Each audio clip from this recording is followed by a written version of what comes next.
യാക്കോബായ സുറിയാനി സഭയെ സഹോദരി തുല്യം സ്നേഹിക്കുന്നുവെന്ന് സീറോ മലബാർ സഭ major archbishop Mar Raphael Thattil ശ്രേഷ്ഠ കാതോലിക്ക ബസേലിയസ് തോമസ് പ്രഥമൻ ബാബായുടെ മെത്രാഭിഷേക സുവർണ ജൂബിലി ആഘോഷവേളയിൽ പുത്തൻകുരിശ് പാത്രിയാർക്ക സെന്ററിൽ ആശംസകൾ നേരാനെത്തിയതായിരുന്നു മേജർ ആർച്ച് ബിഷപ്പ്. അദ്ദേഹം ശ്രേഷ്ഠ ബാബായെ പൊന്നാടി അണിയിച്ചു. സഭ ആസ്ഥാനത്തെത്തിയ മേജർ ആർച്ച് ബിഷപ്പിനെ ജോസഫ് മോർ ഗ്രിഗോറിയോസ്, മാത്യൂസ് മോർ ഇവാനിയോസ്, മാത്യൂസ് മോർ അഫ്രേം തുടങ്ങിയവർ ചേർന്ന് സ്വീകരിച്ചു. മലങ്കര മെത്രോപൊലീത്ത എന്ന പദവിയിലേക്ക് ഉയർത്തപ്പെട്ട ജോസഫ് മോർ ഗ്രിഗോറിയസ് തിരുമേനിയെ major archbishop Mar Raphael Thattil പിതാവ് അനുമോദിച്ചു.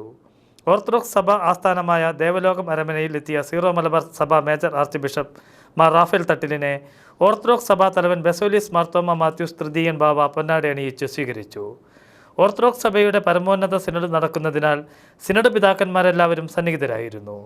ഓർത്തഡോക്സ് സഭയുമായുള്ള ബന്ധവും സഹകരണവും എടുത്തു പറഞ്ഞ മേജർ ആർച്ച് ബിഷപ്പ് സഭകളുമായുള്ള ബന്ധം കൂടുതൽ ശക്തിപ്പെടുത്തുന്നതിന് ആവശ്യമായ എല്ലാ നടപടികളും ഇരു സഭകളും സ്വീകരിക്കുന്നതിൽ സന്തോഷം അറിയിക്കുകയും കൂടുതൽ സഹകരണത്തോടെ പ്രവർത്തിക്കുന്നതിനുള്ള മാർഗങ്ങൾ സ്വീകരിക്കണമെന്ന് അഭിപ്രായപ്പെടുകയും ചെയ്തു.